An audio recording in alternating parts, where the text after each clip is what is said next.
Miami gets into the college football playoff. Notre Dame doesn't. And here's why the Fighting Irish are furious with the ACC.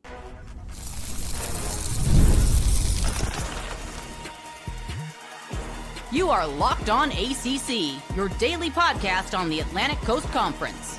Part of the Locked On Podcast Network, your team every day. There is so much fallout from the controversy of the way the College Football Playoff Committee chose to, I think that they, for the most part, they got it right. In my opinion, a lot of you might disagree, but it was the way that they presented it for 5 weeks that I think has a lot of feathers ruffled. Thank you so much to the everydayers for making Locked On ACC your first listen. We're available wherever you get your podcasts. We're on YouTube. We're part of the Locked On Podcast Network, now the #1 sports podcast network. And today's episode is brought to you by Game Time. Download the Game Time app, create your account, and use code LOCKEDONCollege for $20 off your first purchase. We'll talk about the ACC bowl games and postseason games. 11 teams selected for bowl games, or in Miami's case, the playoff. We'll talk about that. He is Kenton Gibbs from Locked On Wolfpack and former NC State defensive lineman. I am Alex Donno from Locked On Canes. So obviously I've got a smile on my face today. Kenton, when you were watching that CFP reveal on Sunday, were you surprised as I was that Alabama stayed at number 9 after what happened to them against Georgia, and then Miami, not Notre Dame, was selected with the final at large? Alabama not moving an inch surprised no one. It surprised no one. Let's all be honest. We all knew the rules of the committee are very selective and subjective. The rules of the committee said nobody's going to be penalized for playing in and losing a conference championship game. Unless you're BYU. I was just about to say it applied to Alabama. Yeah, sure. Our Mormon friends in Utah cannot say the same. I am so sorry to the boys in Provost. I am so sorry. I know that they're going to have a strong cup of milk on the rocks to wash away the pain there. But we go beyond that, and then you say Miami getting in. Was that surprising? It was extremely surprising. It was extremely surprising because they had been consistently behind Notre Dame. And even when we were told, well, they're in, they have to be within this many teams to have the head-to-head be comparable, even when they got within that range, the head-to-head was not the deciding factor, or there was something else that was the deciding factor that kept Notre Dame ahead in what seemed like perpetuity. For those of you who don't know what perpetuity means, look it up, expand your vocabulary. It seemed like it was going to be in that way. And then last minute, at the 11th hour, 11:59 and 59 seconds, Miami's in. And it's like, what? Yeah. But I'm glad that the committee set the precedent that head-to-head is what matters most. And the thing that I hate the most is I keep hearing, well, nobody should schedule tough games anymore. I'm going to say it like this. Without scheduling tough games, right? Imagine if Notre Dame keeps their current schedule, but they throw in New Mexico for Miami, and they throw in, let's say, UMass for Texas A&M. But they still end up losing 2 games, and the 2 games they end up losing are to the best 2 teams that they play in that schedule. Are they considered a playoff team? No. Nobody's going to say, oh, my God, you hung tough with USC, so we're going to let you in. So, all this, nobody's going to play tough games anymore. And Notre Dame reacting the way that they have is soft. It's Charmin ultra soft. But, I really and truly see this take your ball and go home thing. No bowl means anything. If it's not a national championship, we don't care. Soft. It's soft. And I'm going to tell you, I've said this before, and so far, every time I've said it, I've been right. When you spread losing culture in your locker room, it does not just get better out of nowhere. Because that's losing culture. Losing culture is, I didn't get my way, I'm not going to play the ball. You're not going to benefit off me if you don't give me what I want. Well, who was going to benefit if you got in the playoffs? Who was going to benefit? Those same people, right? So It's okay so long as you get everything that you want. But if you don't, now, it's soft. So I was watching this interview everybody's talking about. Pete Bevacqua, the Notre Dame athletic director, was on Dan Patrick. It was about a 10-minute interview. And listen, Bevacqua, like he was composed. He wasn't ranting and raving or anything. Like I've got the full context from watching it, and I saw certain things he brought up I thought were fair. Right? The frustration with the Tuesday night college football playoff reveal that went on for 6 episodes before they gave the final reveal. Like the whole time it had Notre Dame in until all they did was, win all their games. And then suddenly they were out. Like, again, I think we both think that they got it right, but why it took them 6 episodes to get it right with Miami in front of Notre Dame was very odd. So like, I can understand his frustration with that. It makes sense. But then Bevacqua takes a shot at the ACC, which I thought just misdirected anger. He told Dan Patrick, we were mystified by the actions of the ACC to attack their biggest partner in football. They have certainly done permanent damage to the relationship between the conference and Notre Dame. So Kenton, tell me if I'm missing something here, because what were those actions that Pat Bevacqua thinks caused permanent damage? Was it the ACC's social media accounts lobbying for Miami to get in because of a head-to-head win against Notre Dame? Because Miami's a full member of the ACC. They beat Notre Dame, who's not a member in football, so the ACC promoted that as a data point to get Miami in. Was it the fact that the ACC, they had the audacity to replay Miami's Week 1 victory against Notre Dame on the ACC network? Oh, what an insulting thing to do, that they would replay that game the week before the committee cast their final votes. And even the ACC commissioner, Jim Phillips, who, I'm not a big fan of. I don't think you are either, not to put words in your mouth. Like he put out like a video statement promoting Miami the day before, but it was like the most benign thing. Like he didn't even mention Notre Dame by name. He did not disparage Notre Dame. Like he walked and straddled the fence extremely carefully. And he does have 2 children who go to Notre Dame. They may have to transfer based on the way this is all going down. But I thought Jim Phillips said like nothing that could be construed as attacking Notre Dame. But they're very insulted that the conference's social media accounts reminded people that Miami beat Notre Dame head to head. To me, this is misdirected anger. What was the ACC supposed to say is what I would ask Mr. Bevacqua and anybody else who feels like the ACC did Notre Dame a disservice. What were they supposed to say? Oh, our part-time member in Notre Dame is such a great team, and therefore we don't want our full-time member who beat our part-time member to be in the playoff. And for this sport in particular, in which the playoff we're talking is the only sport, by the way, that they have, except maybe hockey, I believe, is the other one. They might have hockey sponsored at Notre Dame, but ACC doesn't have that in terms of varsity. So 2 sports, and one of which being the ACC does not have it. And if we're talking about revenue generation, college hockey is not. Nobody gives a damn. I'm sorry. Nobody. No, I'm from Hockey Town. I love me some hockey. Go Red. Let's go Red Wings. But I'm not going to sit here and tell you, this means that the ACC should have sat there quietly and ate their food while Notre Dame did whatever they did or were going to do. This, to me, is, like you said, misdirected anger and sour grapes. This, to me, is a bunch of people who are used to always getting their way, setting their terms, setting their conditions, finally having it go against them.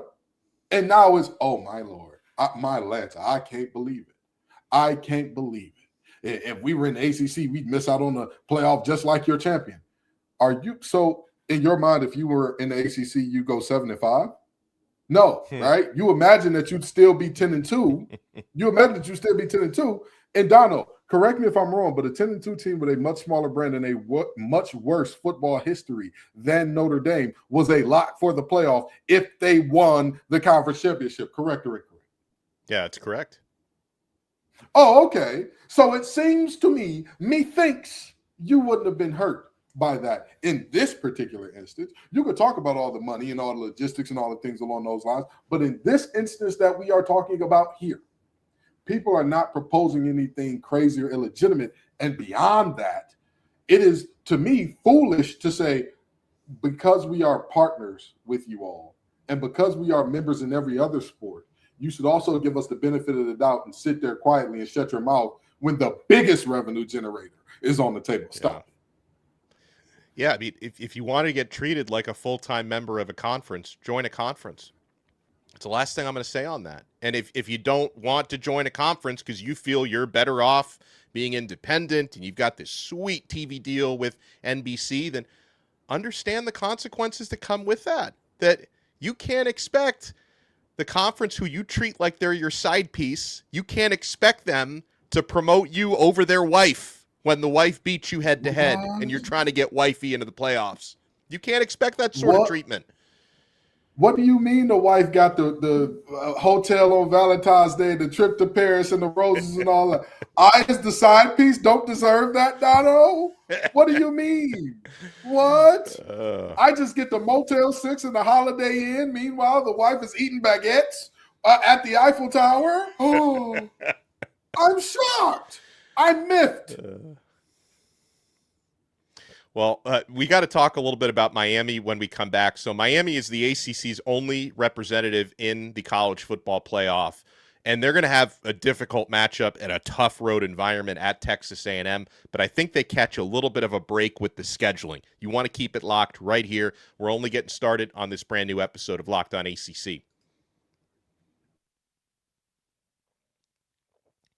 Folks, the Game Time app is the best spot to get tickets for upcoming CFP games. And oh yeah, little something called the World coming back to North America for the first time since 1994. And with 48 teams for the first time ever, it's going to be massive. But let's be honest, getting tickets is usually the hardest part. That's why the Game Time app is clutch, finally giving fans a real advantage when it comes to snagging seats. With Game Time, you can track price drops in real time, get alerts when great seats open, and buy tickets the moment they hit the app. It puts the power back in your hands and makes going to the World Cup realistic instead of impossible. Folks, you pick a game, you tap a section, you have your tickets locked within minutes. No confusion, no hunting for fine print. And folks, prices include the fees up front, which I love because there are no last-second surprises at checkout. Take the guesswork out of buying World Cup tickets in every match, concert, or event with Game Time. Download the Game Time app, create your account, and use code LOCKEDONCollege for $20 off your first purchase. Terms apply. Again, download the app, make an account, and use promo code LOCKEDONCollege for $20 off. Swipe, tap, ticket, go! Download the Game Time app today. Folks, thank you so much for making Locked On ACC your first listen of the day. And thank you for making Locked On the #1 sports podcast network. You already live your team every day. Now take it up a level and go ad-free. Join the Everydayer Club today and get Locked On ACC and all the great shows with no interruptions, members-only Discord access, and more. All for just $5 a month or $50 a year. Go to lockedonacc.supercast.com and check it out. Thank you so much for making us your first listen. Kenton Gibbs from Locked On Wolfpack. I am Alex Donno from Locked On Canes. All right, so Kenton, Miami gets in with the 10 seed, the final at-large bid, and they're going to match up with the Aggies. College Station, Texas, December 20th.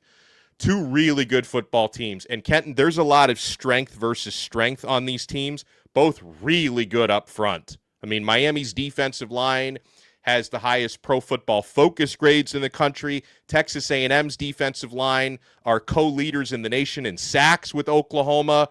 Both offensive lines are really good. They both have playmakers at receiver with Casey Concepcion, your old friend, on the Aggie side, and Malachi Toney on Miami's side. I think this is a hell of a matchup, and Miami's got to go to College Station, which is one of the best and toughest environments to play in college football. I think Miami catches a little bit of a break, though, that it's a noon game on December 20th. If this was an 8 p.m. game, that goes from like a 10 to a 12 with the energy level. So a noon game, I think Miami catches a slight break. Oh, absolutely. But, you know, Texas A&M said that they've already got Ruben Bain in the bag. You know, they said that there's. Oh, you saw that, huh? One of their O Yeah, linemen. yeah. One of the old linemen said he's not much of a threat that they're gonna have to worry about. They got great players over there. And I noted that he said that. He said, well, the pick just came out, so we haven't had time to watch film yet. And I'm like, oh. Have fun. You're gonna have fun. You're gonna have fun. I strongly believe he's gonna be in front of a camera soon. We didn't need that. Hey, Ruben, you're a great guy. I'm a Christian. You're a Christian. Let's pray this thing out. Let you know, we're all good people here. No, but seriously, that is a strength on strength matchup here. And there is a lot of similarities with both of these teams. I'm very intrigued to see how a matchup of players who are not considered the best players on their team, but it is the most important position in this game, will be Marcel Reed, Carson Beck. Who plays the better football game? Because at times this year, we have seen Marcel Reed look like Superman. And then at times this year, it's been like, hey, can that kid hit a brick? Can he hit the side of a barn from the field? Like, what's going on here? And then same thing with Carson Beck. There have been times where the ball just zips off his hand and he makes his reads decisively. And it looks like he knows where he's going. He's comfortable. He's not guessing. He's anticipating and things are popping open. And then there are moments where he just could not stop finding the other team's jersey. And it's like, hey, you do know sharing is only caring on the playground, buddy. This is real football. So I'm very intrigued to see who wins that quarterback matchup, because while both of these teams have dynamic running backs and dynamic running games, while both of these teams do have wonderful slot receivers in Tony and Concepcion, while both of these teams do have fantastic edge rushers in Winston and Bain, I still look at these teams and I say quarterback play is going to be a massive factor in this one. How much do you think like current form or end of the season form carries over? You know, because for what it's worth, like in Miami's favor, Miami ended the season probably playing their best football, especially on the offensive side. The defense was good all year, but Miami's offense found another gear in the final month. Texas A&M in the final month, you know, they had the loss to Texas to end the season. They had kind of a miracle victory to beat a bad South Carolina team at home. Marcel Reed, I don't know if he's going to be I know he's going to play. You know, he injured his ankle against Texas. He came back to the game. I don't know how banged up he's going to be. Like, I guess, and again, I can understand why Miami is a 3.5-point underdog in this game. Like, this is a game Texas A&M probably should win at home. But how much do you think, like, the end of the season form, is that something that may carry over to this game? Well, if we're talking end of season form and we're talking about, you know, who did what when, how far back are we going, right? Because that becomes the question to me. I think both of these teams, I don't think there will be a ton of overlap because both of these teams have had multiple weeks off to correct. Yeah, it'll be about 3 weeks off by the time they play. Yeah. And that's what I mean here, right? Like, it would be a different situation if we're talking about, like, hey, this is conference championship week, and, like, we got to see right now, because then you don't have time to kind of recompose yourself from however bad you look or build upon however good you look. To me, if anything, it hurts the team that was playing the best coming in because it halts your momentum and it gives the team that was playing poorly a chance to rebuild some momentum. So we'll see, but, you know, the health of Reed is important, and not just important because of it's the quarterback position, the way in which Marcel Reed plays the quarterback position. When he looks like Superman, it's not because it's 1, 2, 3, the ball is out. There are some quarterbacks that dominate in that fashion. That's not him. He's one of those guys that when things get out of structure, when things break down a little bit, that's where he shows you a lot of his magic. If you got a gimpy ankle and you're running away from Bain and Mesidor and company on that thing, hey now, Bassane ain't nobody to be trifled with if you're trying to run away from a linebacker. So the reality of what I see here is this thing, to me, end of season form doesn't really matter because you're virtually having camp all over again, because camp in the NCAA now is about 3 weeks. That's what you're looking at again here, just with game planning for one opponent in mind. Yeah, and, you know, for the health issues on both sides, they have time to mend, right? I mean, it mentioned Marcel Reed injured his ankle against Texas. He's going to have 3 weeks in between. In Miami's case, Miami's hoping to get their top defensive back, Keontae Scott. There's some optimism that he could be ready to return for the CFP. He missed Miami's last 2 games with a foot injury. He's running again, which is a really good sign. So these teams are going to be as healthy as they've been, I think, in a while by the time they square off. All right, so Kenton, Miami is the only team that gets into the field of 12 from the ACC.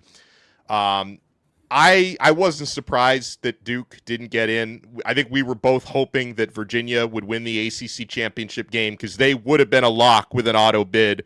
But the ACC is going to do what they do, and that's coastal chaos. Coastal chaos reigns supreme, and there were even times when it looked like Duke was trying to lose that game, and they still came out on top in overtime. So you weren't surprised either that Duke did not sneak in, or were you? No, I wasn't surprised. Who thought Duke was going to sneak in? And let me tell you how upsetting the whole Duke situation was, okay? When Phillips and the ACC Twitter team came out and started making graphics for Duke, we all sat up and were like, what the hell are you doing, man? You can't put a 5-loss team in the playoff. No. Especially, we can't talk about Miami's head-to-head. And then we're talking about putting you in potentially over Tulane, who had a head-to-head, over Duke. Right. Yeah. Like, what are we doing here? So to me, it became very clear. At the end of the day, it is what it is. We accept how it goes. We accept how it went, and you move on. You move on. You say, hey, the great year by Duke. Great year. Congratulations. I got to eat some crow. I said that Virginia was going to take him out to the woodshed, and that did not happen. I accept that. But with that in mind, a playoff team Duke does not make just because they won this football game. That's not how this works. That's not how this works. It was always going to be the 5 top-rated conference champions. You were already ranked behind damn near every team that played in a conference championship this week besides Western Michigan and Miami, Ohio. That's about it. Yeah. What are we doing here? Yeah, well, they won't be in the playoff, that's for sure. But Duke will be in a bowl game, and there are, including Miami in the CFP, there's 11 ACC teams that are going to be playing postseason. We'll talk about that. And I think there's a couple matchups here. And I know, listen, regular bowl games, I still enjoy watching these, and I think there's a couple of really good matchups on the plate. You want to keep it locked right here. We're not done yet on this brand new episode of Locked On ACC. Folks, the holidays come with 2 big goals: feeding people well and finding gifts they'll actually love. And when you want both handled in one move, Omaha Steaks is the way to go. From hosting to gifting, they deliver the world's best steak experience right to your door. Because during their Sizzle All the Way sale, you can stock up and save in a huge way. 50% off site-wide at omahasteaks.com. And it gets even better. Locked On College listeners get an extra $35 off with code COLLEGE at checkout. Guys, I love how easy it is to gift. Omaha Steaks, they show up frozen, packed beautifully, ready to cook. The steaks are perfectly aged and insanely tender. It's restaurant level right in your home. Holiday magic, it's made easy. Order by 6 p.m. Eastern time and it ships same day. Save big on gourmet gifts and more holiday favorites with Omaha Steaks. Visit omahasteaks.com for 50% off site-wide during their Sizzle All the Way sale. And for an extra $35 off, use promo code COLLEGE at checkout. Terms apply. See site for details. That's omahasteaks.com with our code COLLEGE. Thank you so much for making Locked On ACC your first listen. All right, so Kenton, if we go hold on, let me pause for a second. So if we look at postseason games, bowl matchups, we go in chronological order. Kenton, your NC State Wolfpack will be in action December 19th. That's at the Union Home Mortgage Gasparilla Bowl in Tampa versus Memphis. Let me get through all these and we'll share our thoughts here. Then the aforementioned Miami at Texas A&M CFP game is going to be Saturday, December 20th. Tuesday, December 23rd. You've got the Bush's Best Boca Raton Bowl of Beans. That's what they call it. Louisville taking on Toledo. On December 24th, Christmas Eve on Wednesday, you've got Cal against Hawaii in the Sheridan Hawaii Bowl in Honolulu. Not a bad place to visit.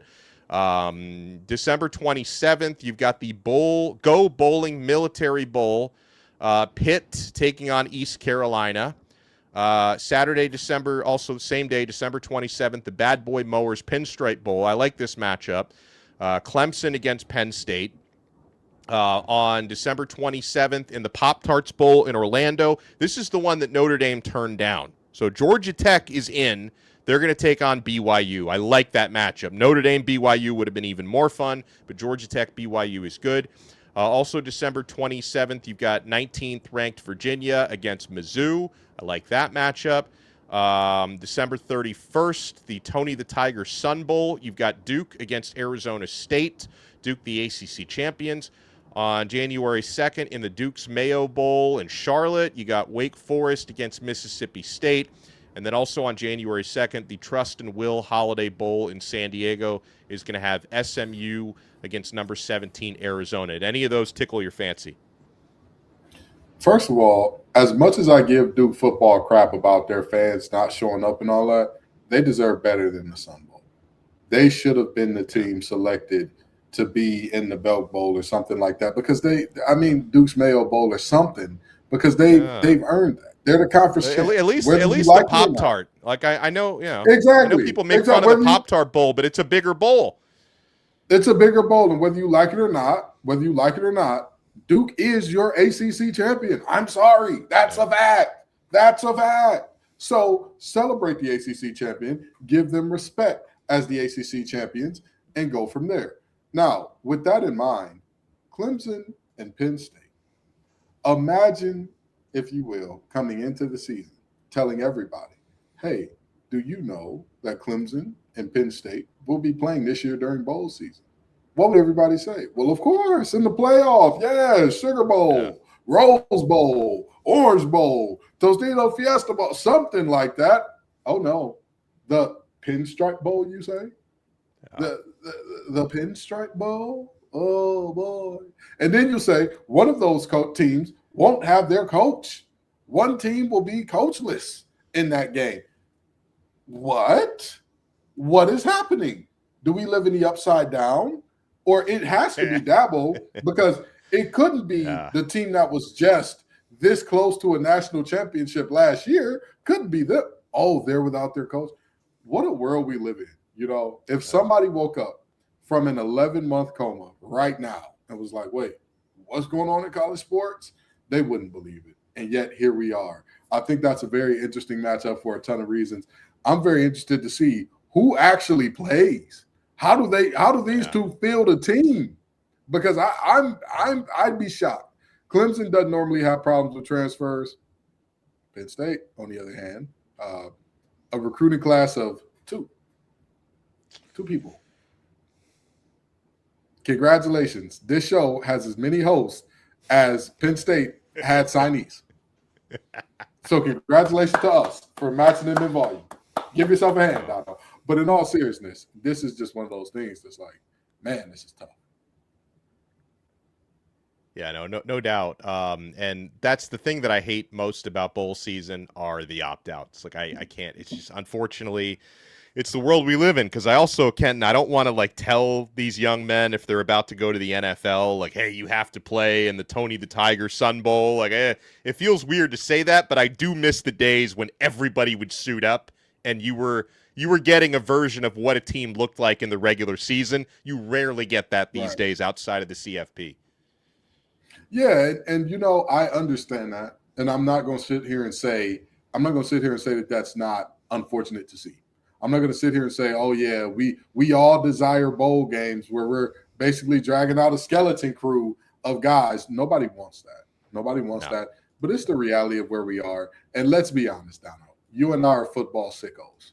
They could put out 8-year-old Pee Wee League teams. They could put out the Happy Valley Baby Lions and the Clemson, South Carolina Mighty Trojans. And we'd be sitting here saying, oh, look at them. Look at these little stars of the future, these little 8-year-olds. Half of them will never play football beyond middle school, but we enjoy it anyway because there's football on the screen. right? And that's the same thing applies to these bowl games.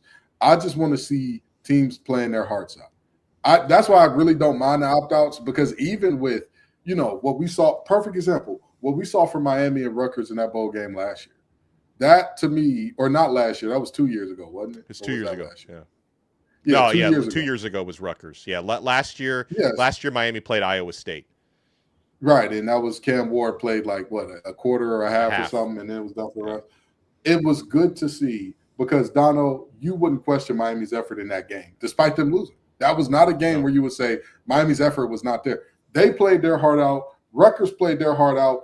It was not the best of football, right? Watching certain players try to play quarterback, we see why they're back in the portal again. But no shade, no disrespect. Yeah, but no shade. It's legitimately just young men competing, which I'm always excited to see. We appreciate everybody making Locked On ACC your first listen. Make sure to smash that like button and subscribe. And make sure to check out our other shows. Kenton Gibbs and Grayson Boone do an awesome job on Locked On Wolfpack, talking all things NC State. I host Locked On Canes, talking all things Miami. And we will talk to you again tomorrow on another episode of Locked On ACC. We are part of the awesome Locked On Podcast Network. #1 and your team every day.